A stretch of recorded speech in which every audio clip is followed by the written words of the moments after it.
to you. Also a reminder the basketball media availability today at 2:40 at the Coliseum. And please no live streaming. Thank you. Thanks, Claude. For us on the Vandy yesterday, and we got to start on these guys in terms of watching games, and Clark Lee's team got a lot of respect for Clark. He's been a good friend for a while, but really become closer friends since being in our league, and he's a very intellectual guy. He ran our meetings. He was the head of our meetings for the SEC meetings, and thought he did a tremendous job of leading the discussion about issues and things we come across in our conference. But he does a tremendous job. He's gotten more energy and had some big wins since arriving there. I know he's an alumnus, which takes a lot of our pride in being from the school, as I know myself. And we're preparing to go up and play these guys in an early kick in Nashville. And we got to prepare our guys the right way. So we'll start on that today.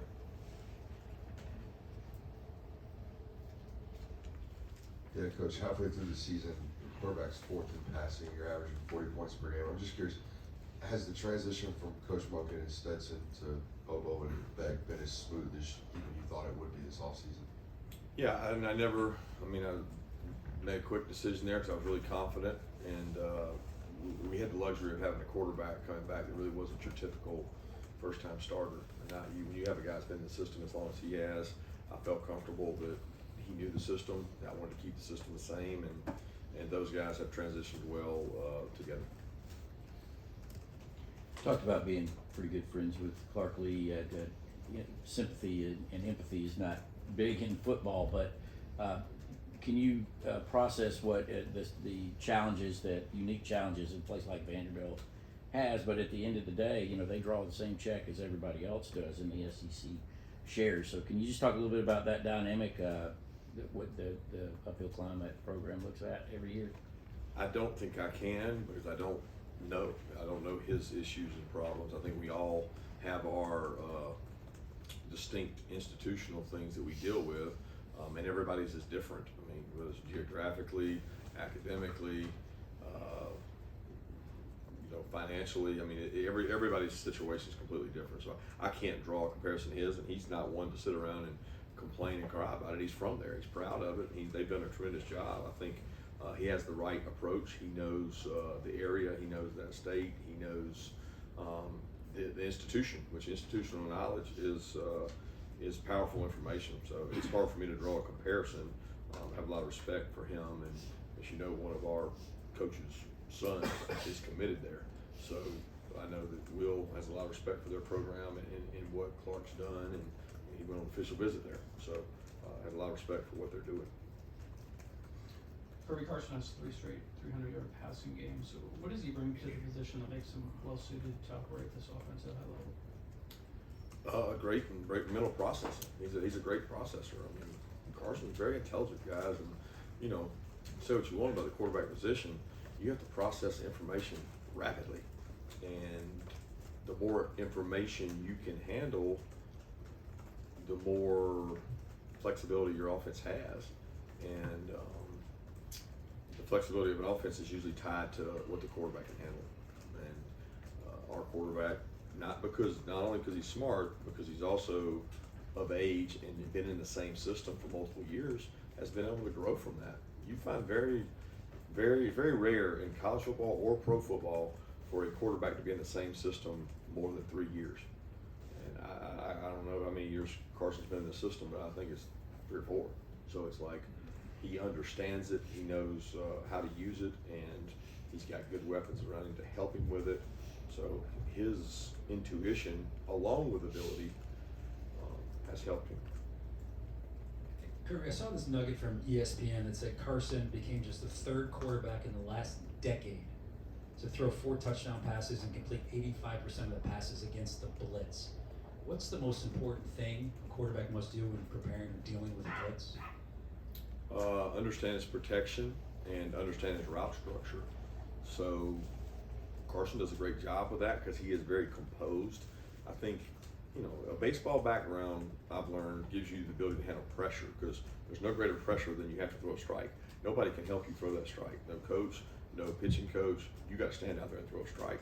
And that pressure is not the same as a man running in your face, but it is pressure, and he does well under pressure, and he has 10 good friends that are on the same page with him. You know, we do a lot of pressure pickup in the off-season walkthroughs, preseason camp. I mean, we spend a lot of time on blitz pickup to the point of nauseam. So I think that helps him. There's not a lot he hasn't seen, but he does a nice job of executing in those scenarios. And when you have a clean pocket and seeing throw, it makes people want to pressure him more because you don't want to have clean pockets. Coach, just to continue following up on Carson, you mentioned his processing ability, like I felt like even before the season. How do you go about testing the processing capabilities of a quarterback, maybe even outside of practice? And when did you first know that Carson had that elite processing ability?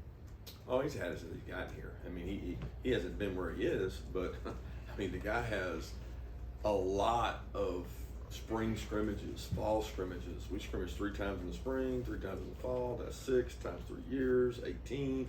You're going against, you know, defensive talent for 18 of those games, in my mind, that were really talented, and they're blitzing you. I mean, you get better.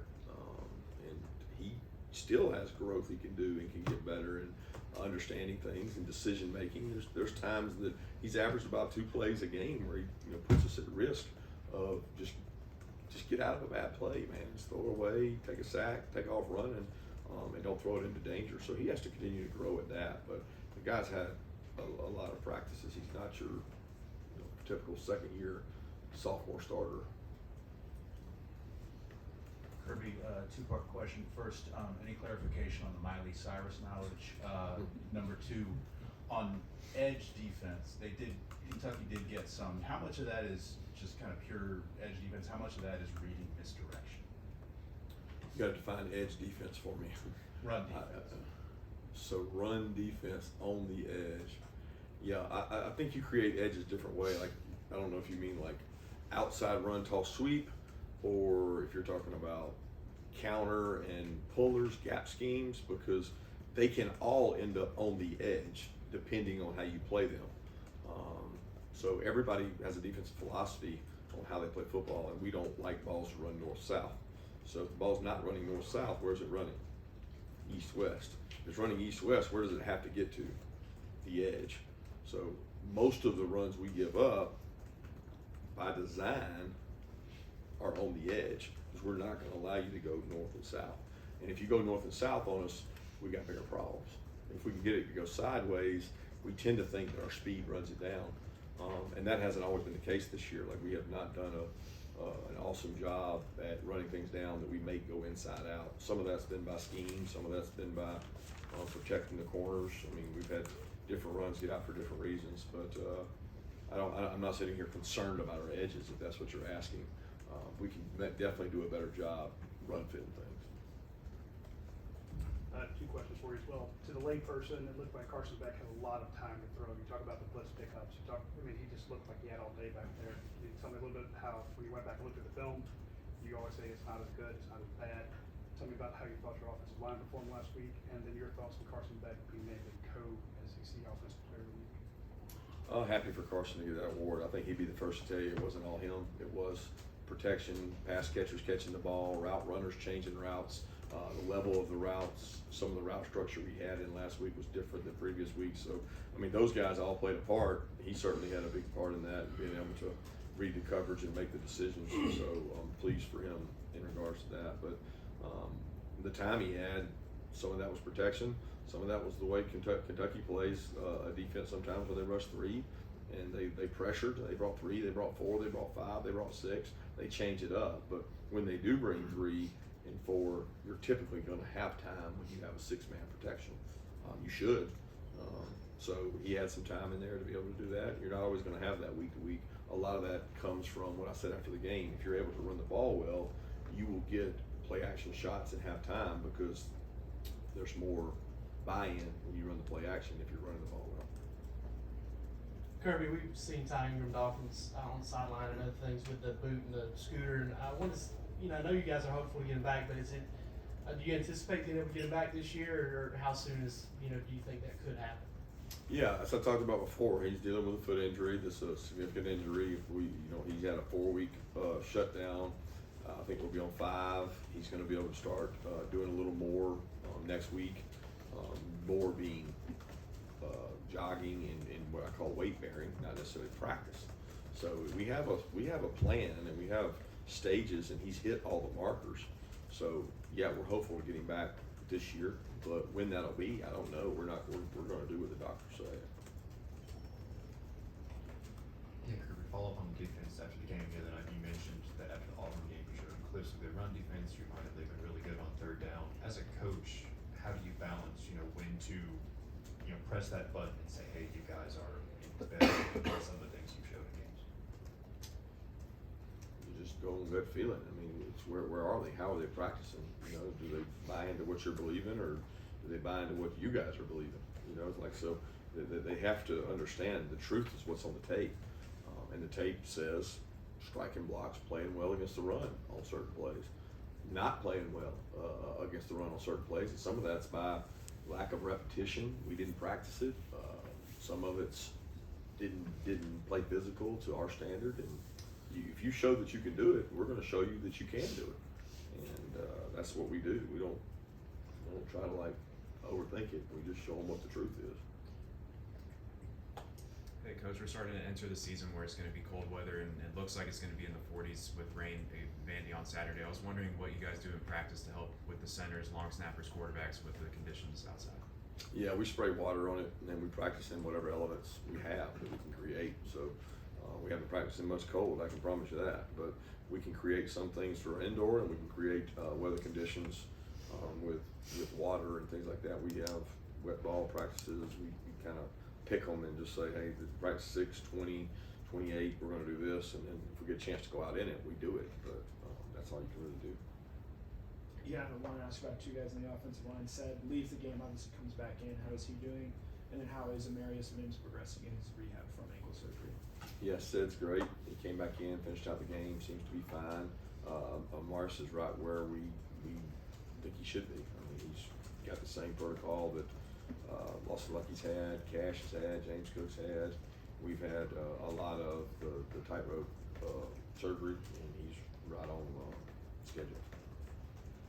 Kirby, I think you've got 16 former guys, 11 of them starting at other schools in the FBS ranks with the transfer. And I know we've talked about that.